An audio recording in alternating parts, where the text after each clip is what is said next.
नमस्कार दोस्तों।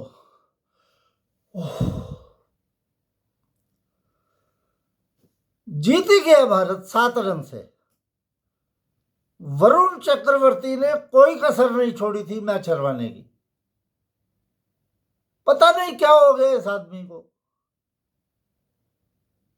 बैथल ने अकेले दम इंग्लैंड की इनिंग्स को बांध कर यह हालत कर दी कि अगर बुमराह का वो स्पेल ना होता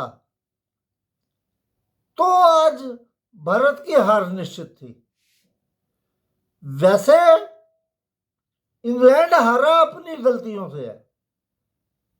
संजू सैमसन का तीसरे ओवर की दूसरी गेंद पर तीसरे ओवर में संजू सैमसन की जो जोफ्रा आर्चर की गेंद को उन्होंने उठाकर मारने की कोशिश की तो इंग्लैंड के कप्तान हैरी ब्रूक्स ने उनका कैच गिरा दिया। उस वक्त 22 रन थे भारत के और अभिषेक शर्मा आउट हो चुका था। ये मैच का टर्निंग पॉइंट बना। ये कैच इंग्लैंड को बहुत चुभेगा। जेकब बैथल ने महानतम पारियों में से खेली एक आज विश्व क्रिकेट की। कल फैब एलन ने न्यूजीलैंड के लिए खेली थी। ये पारी मेरे ख्याल से उससे भी ज्यादा जोरदार थी, क्योंकि एलन जब खेलने आए थे तो स्कोर को चेस करना था 170।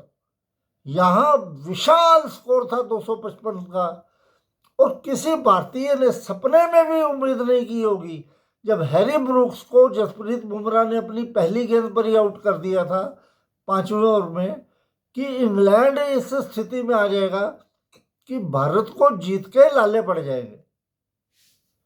टॉस इंग्लैंड ने जीता, भारत को बल्लेबाजी के लिए आमंत्रित किया और अभिषेक शर्मा सीख नहीं रहा वो अपनी गलतियों से। उसका ये बस वर्ल्ड कप ही है, उसका कैरियर खत्म है और मेरे को वरुण चक्रवर्ती का कैरियर भी खत्म ही नजर आ रहा है। फील्ड को आदमी देखकर नहीं खेल पाता। जहां पे फील्ड लगा रखी है, एक चौका उसने बाहर निकल के ऑफ साइड की तरफ मारा और दूसरा मार दिया उसने सीधा फील्डर के हाथ में। चलो कोई नहीं, ईशान किशन और संजू सैमसन ने पारी संभाल दी और 95 रन की धुआंधार पार्टनरशिप इन्होंने की। जोफ्रा आर्चर की विशेषकर खास तौर से संजू सैमसन और ईशान किशन ने जो खबर ली बहुत महंगे साबित हुए। अंत में उन्हें एक विकेट जरूर मिला। आखिरी ओवर की 5वीं गेंद पर उन्होंने एक विकेट लिया, लेकिन 60 रन खाए उन्होंने 4 ओवरों में। उसके बाद तिलक वर्मा, उसके बाद हार्दिक पांड्या और शिवम दुबे के प्रयासों से भारत ने ऐसा विशालकाय स्कोर बना दिया था। चाहे ओसी पड़ती है यार इस ग्राउंड के ऊपर, लेकिन 254 रन का टारगेट 254 का होता है। लेकिन वरुण चक्रवर्ती ने कसर कोई नहीं छोड़ी थी आज। इंग्लैंड ने भी तेज शुरुआत की, विकेट उनके लगातार गिर रहे थे, लेकिन स्कोर उन्होंने तेजी से बनाया। वो विद इन द रीच ही रहे मैच की। मुश्किल में भारत को डाला विल जैक्स और जैकब बैथल की पार्टनरशिप ने।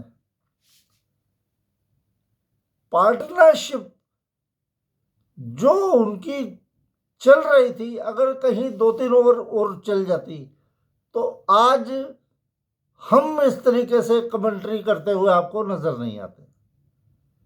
अक्षर पटेल ने पहले हैरी ब्रूक्स का बेहद शानदार कैच पकड़ा, उसके बाद एक और कैच बाउंड्री पर उनके नाम से वो कैच नहीं गया, लेकिन माना वो वही जाएगा कि अक्षर पटेल ने कैच पकड़ा। उसके बाद देखा बाहर जा रहे हैं तो शिवम दुबे के हाथ में धीरे से गेंद को थमा दी और शिवम दुबे भी अलर्ट थे, उन्होंने कैच पकड़ लिया। ये एक ऐसा दिल दहला देने वाला मैच था। इंग्लैंड जीता हुआ मैच हार गया, वो इस वजह से कि उनकी कैचिंग आज भारतीयों से बेहतर नहीं रही। कैच छोड़ के ही तुमने मैच गंवा दिया था, क्योंकि अगर उस वक्त संजू सैमसन आउट हो जाता तो भारत इतना विशाल काय स्कोर बनाने में सक्षम नहीं हो पाता, और उसे इंग्लैंड ने आसानी से उस इस ग्राउंड पर पड़ती है इन्होंने चेस कर दिया था। चलो, राहत की बात है कि आखिरी ओवर में बहुत अधिक रन बनाने थे, 30 रन बनाने थे आखिरी ओवर में। जैकब बैथल के रन आउट होने से वो टारगेट और भी मुश्किल हो गया, लेकिन फिर भी आखिर में शिवम दुबे गेंद कर रहे थे तो जोफ्रा आर्चर ने उनको 3 छक्के मारे। बड़ी मुश्किल से भारत 7 रन से मैच जीता। ऐसे तरीके से ये अगर खेलेंगे, मतलब तुम कितना भी स्कोर बना लो, अगर तुमको 253 भी सेफ नहीं है तो समझ नहीं आता कि तुम्हारी बॉलिंग का क्या किया जाए। सभी बॉलरों को मार पड़ी जसप्रीत बुमराह को छोड़कर। अर्शदीप ने भी अच्छी खासी मार खाई, लेकिन उन्होंने अंतिम ओवरों में थोड़ा ठीक बॉलिंग की और उसकी वजह से भारत जीतने में कामयाब हो सका।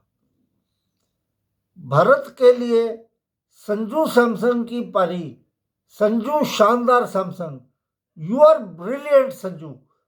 89 रन की उनकी बेमिसाल पारी, एक पिछले मैच की तूफानी पारी की बाद। पिछले मैच में वो नॉट आउट गए थे और भारत को मैच जिताकर आए थे। आज उन्होंने 89 रन की जो पारी खेली, उसकी बदौलत ही भारत इतना बड़ा स्कोर खड़ा कर सका। यही होता है कि एक बल्लेबाज को बड़ा स्कोर करना पड़ता है। आज इंग्लैंड की तरफ से भी बैथल ने बड़ा स्कोर किया था, और विल जैक्स और सैम करन, टॉम बेंटम, उसके बाद बटलर, कुछ योगदान थोड़े थोड़े इन्होंने दिए, तभी इतना बड़े स्कोर का तुम पीछा कर सके। लेकिन इंग्लैंड की बदकिस्मती थी कि आज का दिन भारत के नाम लिखा था। अब 7 तारीख को, 8 तारीख को फाइनल है भारत और न्यूजीलैंड के बीच। न्यूजीलैंड एक आसान जीत दर्ज करके फाइनल में पहुंची है, और भारत की यह जीत बड़ी हार्ड फॉट है। इसके बारे में बाद में चर्चा करेंगे। पहले तो भारतीय टीम को बधाई। चलो, जैसे भी है, तुम्हारा टीम में कमियां होंगी कई, जो भी है, लेकिन तुम अब अपनी मंजिल से एक कदम की दूरी पर हो। एक और मैच की बात है, तुम विश्व कप जीत जाओगे। सामने है तुम्हारे न्यूजीलैंड। टॉस वहां पे भी महत्वपूर्ण होगा। नरेंद्र मोदी स्टेडियम में 8 तारीख को फाइनल खेला जाना है, और भारत को अपनी कमियां सुधारनी पड़ेंगी। खास करके अभिषेक शर्मा के बारे में तो सोचना पड़ेगा इनको कि क्या किया जाए। और वरुण चक्रवर्ती भी, मेरे को तो लगता है कि वरुण चक्रवर्ती को भारत को अंतिम मैच में हराकर, बेशक कुलदीप यादव को तुम ना लो यार, वाशिंगटन सुंदर को डाल दो अंदर। उससे क्या होगा, एक तो तुम्हारी बल्लेबाजी में थोड़ी और गहराई आ जाएगी, और दूसरा क्या है कि जितने रन इस तरीके से 3-3 छक्के लगातार खा रहा है यार, जो उसे वो मारे जा रहे हैं, उसे गेंदी करनी नहीं समझ आ रही। अरे तू आगे तो रख, कम से कम विकेट टू विकेट गेंद तो खिला। 1 मारेगा, 2 मारेगा, तो शॉर्ट गेंदे दिए जा रहा है, 2 4 पे 4, 6 पे 6, रिवर्स स्वीप, जैसे फ्री हिट होती है ना उनकी बॉलों पे, बल्लेबाज को डर ही नहीं आउट करने का। तो वरुण चक्रवर्ती इस वक्त निस्तेज हो चुका है। बेहतर यही है कि वैसे मैं जीते हुए कॉम्बिनेशन को छेड़ने के पक्ष में नहीं हूं, लेकिन फिर भी जो वरुण चक्रवर्ती की हालत है, ये किसी ना किसी दिन तुम्हारी लुटिया डुबा देगा, और कहीं फाइनल में ही ना डुबा दे। क्योंकि फैब एलन भी बहुत ज़बरदस्त बैट्समैन है। अगर वो इसके पीछे पड़ गया ना तो इसके 4 ओवरों में 80 देंगे वो। उसके बाद आज भारत के पास एक्सपेरिमेंट का टाइम नहीं था। आखिरी ओवर में क्योंकि 30 रन बनाने थे, इसलिए शिवम दुबे को गेंद दी और उसने भी 22 रन खाए। उसमें 3 छक्के पड़े उसको, जोफ्रा आर्चर जैसे बैट्समैन ने मारे। तो इन चीजों को जब तक भारत सोचेगा नहीं, ठीक है, मतलब मैच जीतना ही सब कुछ नहीं है। इंग्लैंड ने मैच जरूर हारा है, लेकिन उनको सलाम है, उन्होंने जो प्रदर्शन किया है, और खास करके जैकब बैथल की वो महान पारी, जिसकी बदौलत इंग्लैंड इतने बड़े स्कोर का पीछा लगभग करने में कामयाब हो गया था। बाकी अब नरेंद्र मोदी स्टेडियम में 8 तारीख को मैच है।